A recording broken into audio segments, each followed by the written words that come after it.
In this video, I'll show how you can take control of a rebar in Revit using Naviate structure. My name is Hans Sandhoff, and I'm a Naviate technology manager at Symetri. Meet today's demands with Naviate. Save valuable time, enabling you to have more time to create elegant and purposeful buildings and infrastructure. Accelerate project documentation and help optimize working methods. We're used in over 50 countries and over 50,000 users on Naviate. Naviate for Revit is based on industry requirements and user feedback, developed by our own leading team of industry specialists and programmers. And Naviate contains experience from 6 front-running BIM nations and customers of the largest Autodesk reseller in Northern Europe. Now we're going to take a look at how Naviate for Revit as a structural engineer can help you take control over your rebar inside Revit. Inside of Revit we have our Naviate structure tools. So here I can renumber and number my reinforcement. I can modify my reinforcement. I can handle visualization, detailing of reinforcement, and then we also have tools for piles and some other. Naviate structure will also come with Naviate Accelerate. So Naviate Accelerate is common tools that you can use to insert families, find and select things, edit and manage parameter values, update your project, classification, handle sheet and views, manage your project, and do print, export, and import. We also have another toolset that's called Naviate Rebar. And in Naviate Rebar, you can create reinforcement for beams, columns, and walls. So if I want to create some reinforcement here to take control over and use in my project, I can select a column, go to Naviate and column. And in the column reinforcement dialog, I can select how I want to reinforce this column. So for example, I'm going to select stirrups, what kind of bar type I want to use, which shape I want to use. Select the stirrup distribution. Then I'm going to select my main bar types.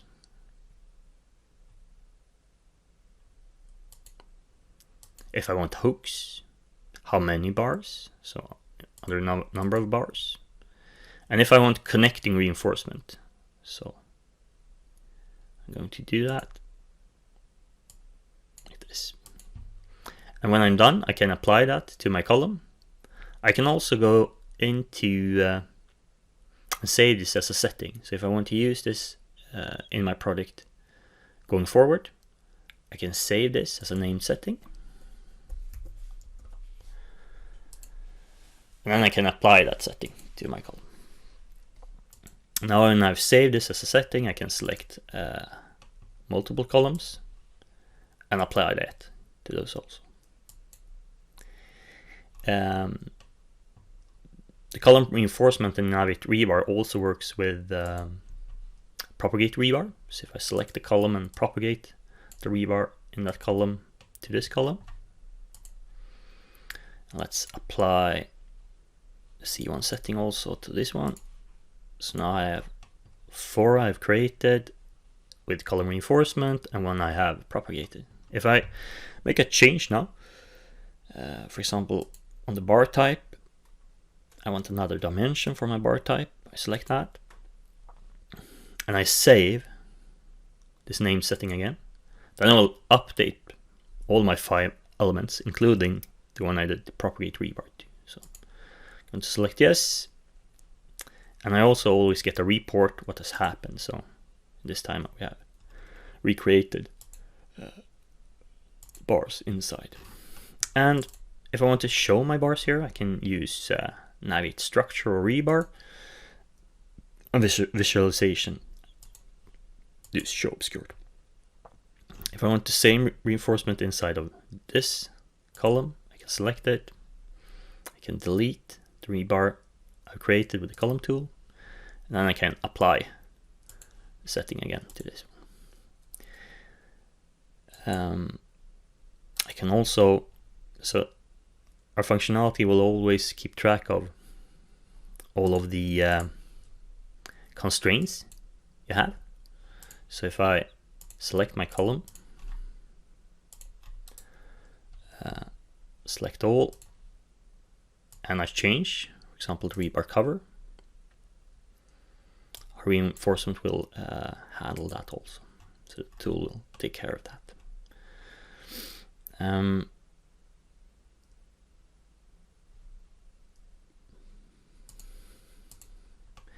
If I want to understand the reinforcement I have inside my Revit project, I can use Naviate Accelerate and color elements to do that. So inside color elements, you can color any category in Revit, and you can color the parameter value of instant or type parameters. So if I go to structural rebar, I can, for example, color the value of a segment, I guess, in the rebar, but also, for example, what kind of bar length I have. If I have what kind of different shapes I have. Let's do shape. So here I can see and understand my shapes. I can also select the shape. So I can select it here, and if I have show elements and properties, it will be selected. Here I can, for example, isolate that element and look closer on it. Go back from the start. So this is a very good way of just controlling and understanding what you have inside your Revit model, and you can do it on instant or type parameters also if you want that. So bar diameter, for example. Okay, I'm going to close this now, and I'm going to use Naviate structure and rebar numbering to understand the reinforcement I have inside my foundations and columns. And the first thing I have to do is to place all of the rebars in the same partition here.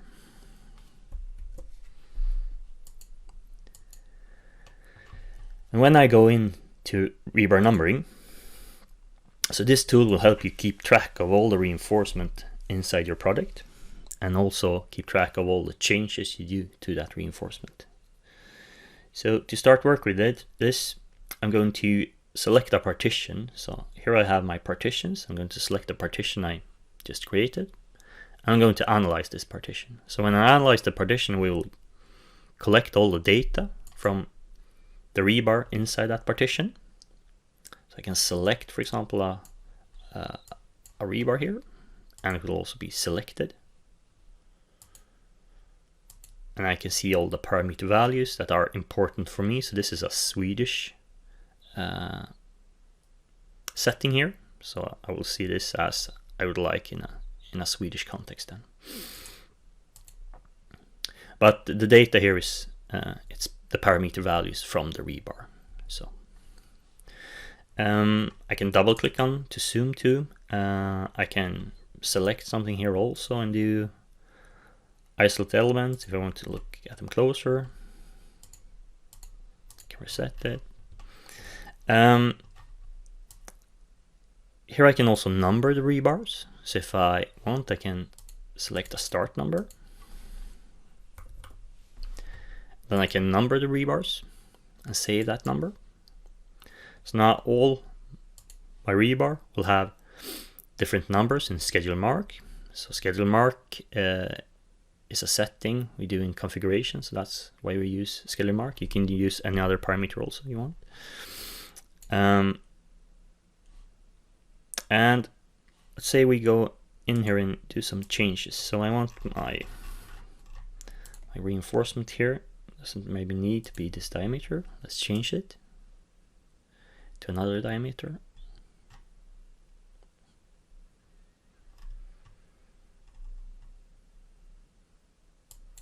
So like that.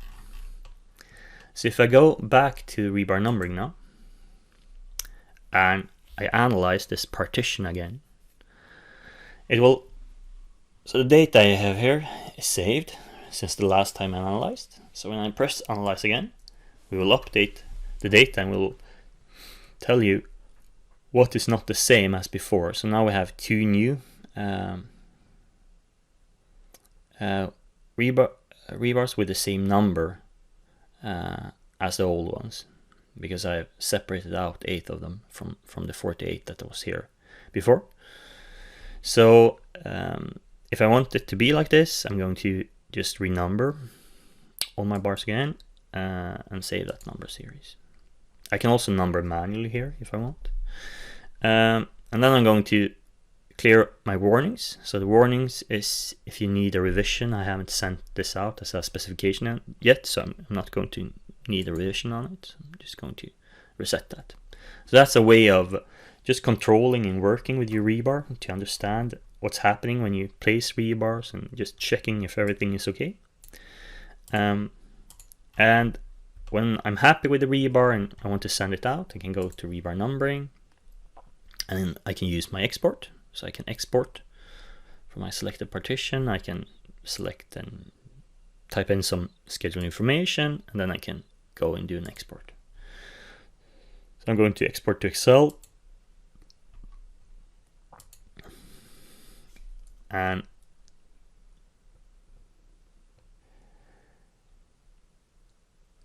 when I've done that, I'm going to have the exported date. Now when I've done an export, I can select to keep existing numbers and do not reuse numbers. If I want, I can also enable a snapshot mode and take a snapshot. So the functionality we have works when you make an analyze, you analyze the changes since previous analyzed.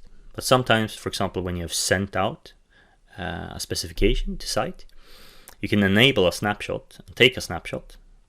And then we will save the data at a certain time. And then you can go to a snapshot mode and compare all the reinforcement data you have inside your current project in a partition now to how it looked before.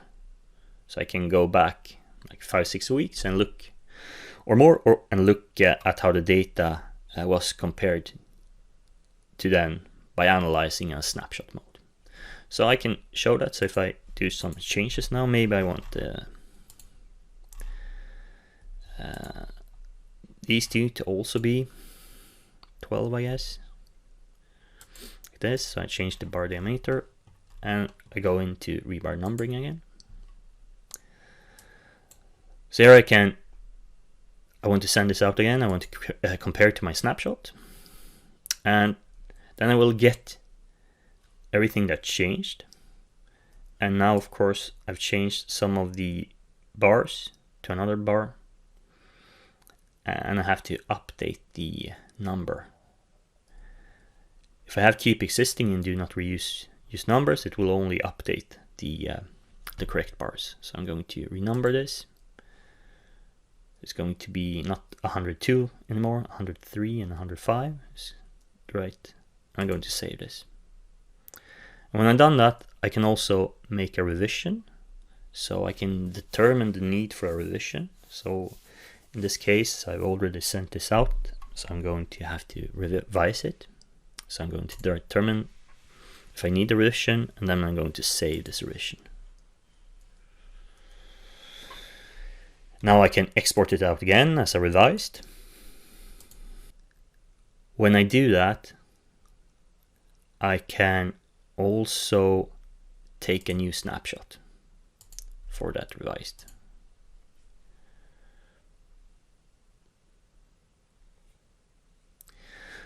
Okay, so that's how rebar numbering helps you keep track of all of the data inside a partition. So it's easy for you to understand what's happening with your reinforcement as the project continues. There's also a bunch of options here and configuration you can do. So first you can configure the country standard. So I have a Swedish country standard for this.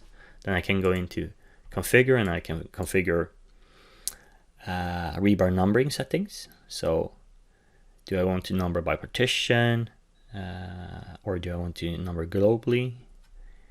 Which kind of which parameter should be the rebar number parameter? Should it be sketch mark or something else? I can also select the fabric sheet parameter. Then I can select parameters for rebar partition.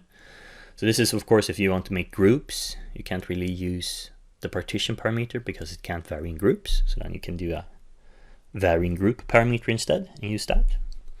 And it's the same with a rebar number. You can do a own parameter that can vary in groups. So you can use groups because a lot of people want to use groups. So that's possible inside here. And then we have also how you want to revise. On the rebar numbering export, I can also define a custom export setting with my custom template and what date I want to export out. Under filters, I can add filters to be used in my analyze. I don't have any filters here now. So right now I'm analyzing everything, all the partitions inside of my Revit project. But if I want, I can go and do a selection of what I want to analyze. So maybe I only want to analyze a subset of the rebars inside of a partition, for example. Then if I want to do that, I can go to filter elements, and then I can make that selection I want to use inside of rebar numbering. So here I can, for example, go to my structural rebars, and then I can select let's say partition first. So partition should be my C partition, and if I want, I can select, oh, I only want, you know, a certain shape from that selection, and I can save this.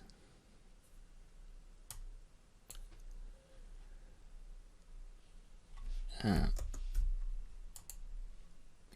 when I've saved that, I can go into filters and I can add this filter with selected here. And then it will only show the rebars inside partition C that has the shape C, which was just an example of a way to make a more narrow search and filter, use a filter inside of rebar numbering. So that's a quick overview of how you can use rebar numbering to take control of your rebars inside of Revit. We're going to continue to look at some other tools you can use inside of Naviate Accelerate. So inside Naviate Accelerate, we have many tools to make you more efficient in Revit. So I'm going to show you an example how you can use a sheet with a plan view to create multiple new sheets. So in this example, I have a sheet and I've placed one of my plan views on that sheet. So I want to place 3 other plan views in the same location at a new sheet. To be able to do that, I'm going to use Naviate Accelerate. Then on the Manage Sheets and Views, I'm going to go to Manage. So inside Manage Sheets and Views, we have functionalities to create views, manage views, to create sheets, and manage sheets. So I'm going to create sheets, and in this case I want to have my sheet template. It's going to be the sheet I have already created. So I'm going to select that first. So this is the sheet, and this is a description how the engineering plan is placed on that sheet. And I want to create 3 new sheets with the same placement on the view on the sheet as this one. So I'm going to select those sheet views I want to create sheets for, and then I'm going to select a placement method. So if I want and have plan views, I can use model origin to origin, or I can select a placement method. If I want, I can also include such things as legend views, schedules, and symbols. I'm going to go to parameter also and update the parameter data here. So for the new one I create, I want this to be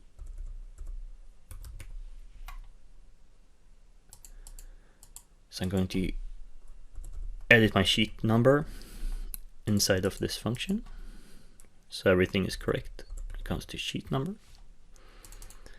This is going to be part 10.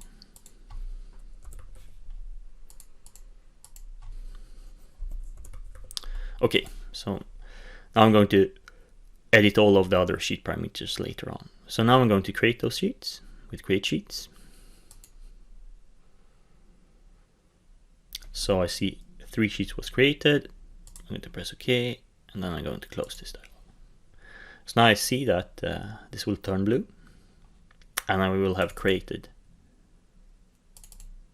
3 new sheets with the views placed according to the template. If I want to edit more of the sheet data, I can go to edit sheet parameters. So inside edit sheet parameters, I can select my newly created sheets, and I can edit any other parameters. If I want to have a drawn by, for example, I can edit that. I can click and drag copy, full copy. I can edit approved by. I can also do a search and replace inside here. And when I'm done, I click update sheets to update the sheets parameter values there. Something I also can do inside here is if I move, for example, a view on the sheet like this, I can move all my other views accordingly by going to edit sheet parameter, select my sheets, and then show view location. So I only have one view now, so I'm only going to see the location of that one view. But if you have multiple views, you can see all those views. And here I'm going to copy the placement in x-axis of my part 1 to the other one, so they will have the same placement on the view. So I'm going to fill copy this and update the sheets and close. So now I have moved all of the views on those 3 sheets. I can also fast and easy place a revision with apply revision on sheets. So if I want to revise all my sheets, I can select all of them, add a revision, create a new one, or add one I already have in my project. So it's a quick and easy way to add, apply revision on sheets and also create new revisions. So that's just some of the functionalities we have inside Naviate sheets and views. So in this video I've shown you how you can use Naviate structure to take control over your rebars in Revit with rebar numbering. And to help you with that, you also have color elements and filter elements to understand and make selections of your rebar.